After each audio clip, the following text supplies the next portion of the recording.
students, welcome to Eternal Easy Education. In this session, you are going to learn chapter 11, Network Examples and Protocols.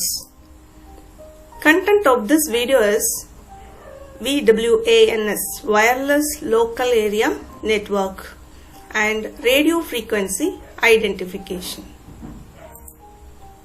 So that Wi-Fi, which stands for Wireless Fidelity.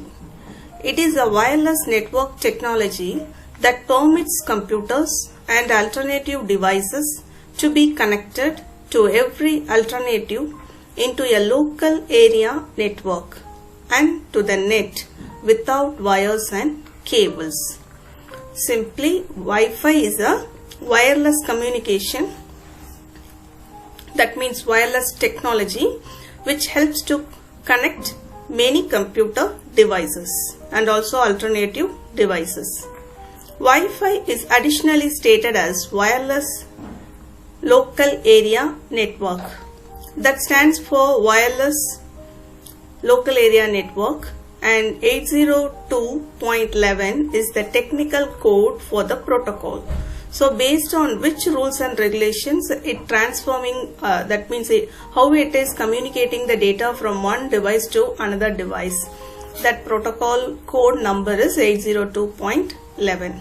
So the point is, wireless means, that means Wi-Fi is the technology which is going to connect computer and alternative devices in a wireless mode. So it is forming a network. So that is said to be local area network because the communication range is limited.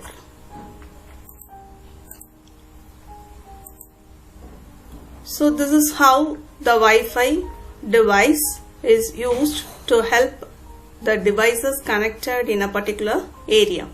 Mainly it was used in an office within a limited space and also in home applications. Then what are the advantages or the benefits of having Wi-Fi connection at home or in office? It provides mobility. Example, I get internet connection wireless through my laptop computer at home and at work. Because of Wi-Fi hotspot, both at home and work can be used. That means a device, as if there is 4 devices, for example, consider that there are 4 devices or 4 mobile. One mobile is having a internet card. From that mobile, that particular data card can be, that means the data, internet data can be shared by all the 4 other mobiles also because of this Wi-Fi technology. Just it is an example. So the flexibility of LAN. So local area network is available without cables. Ensures connectivity. It allows remote places to benefit from connectivity. It's very low cost and high benefits. So these are the benefits of Wi-Fi connection. Then in your book it is given about RFID.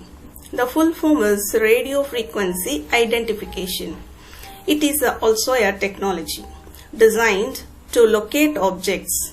Objects in the sense it may be a credit card or a passport or even a livestock using radio signals.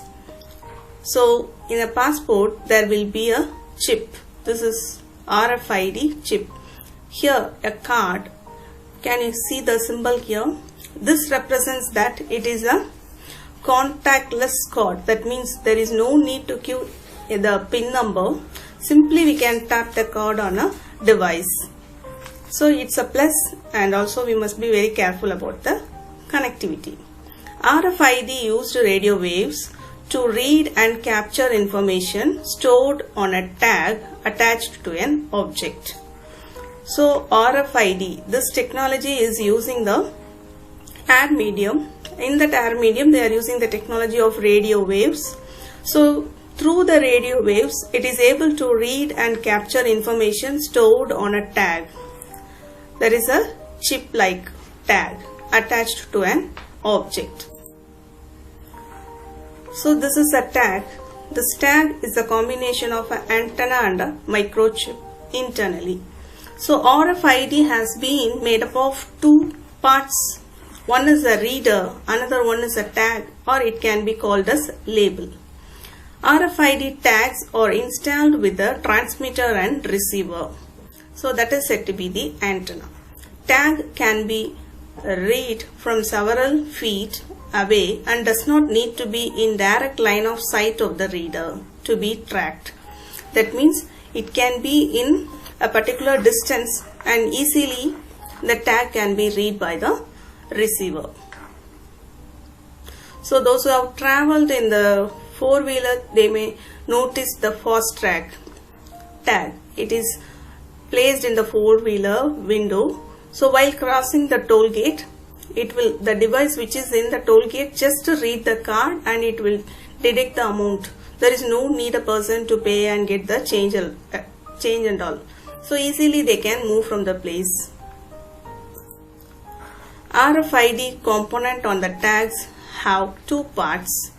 A microchip which stores and processes the information and the antenna to receive and transmit a signal. The tag replies the information from its memory bank. The reader will transmit to read the result to RFID computer program. So tag or the label is of two components. One is microchip, another one is antenna. This microchip will hold all the information regarding that particular object or a person who is holding that card. Then antenna will receive and transmit the information. So a reader is used. Reader also a device. This device will transmit to read the result of RFID computer program. What are the main components of RFID system? One is tag, another one is reader, another one is controller. So a tag means it has a silicon microchip attached to a small antenna and mounted on a substrate, that means an object. Then there are two types of tag. One is passive, another one is active. The power is supplied by the reader when radio waves from the reader are encountered by the passive tag. The coiled antenna forms a magnetic field. Simply, the power is supplied by the reader. Here, battery-powered RFID tag is installed with a small battery that powers the broadcast of information. So, if the power is supplied from the reader, then it is said to be as passive. If it is inbuilt, then it is an active tag. That means the chip. Reader. It has a scanner with antennas to transmit and receive signals used for communication. So, a reader is a device which reads the information from the tag. Then controller. It is the host computer with the microprocessor which receives the reader input and processes the data. So, from the reader simply reads. So, the content in the reader is given to the controller. It is a microprocessor computer. So, this will receive and process the data. So, if the communication is the reader and the reader is reading a tag, the passive tag data exchange occurs inside near field. That means if the tag should be near the reader, means it is passive tag. The tag has its own power source. These systems are used for large distance and track high values goods like vehicles. So passive tag. This tag gets power from a reader antenna to the tag antenna. They are used for shorter range transmission, that is passive. If it is active tag, data exchange occurs outside near field. This tag has its own power source. These systems are used for larger distance and to track high value goods like vehicles. So the necessity, if the tag should be in a long distance but it is able to read by the reader device, means then it will be an active tag. If the tag is only for the purpose of that means the tag is near the reader, and the device which is having the passive tag always being with near the reader, then it is a passive tag, and the coverage area is very short. So these are the two types of transmissions in RFID. That's all for this session. Thank you. Have a good day.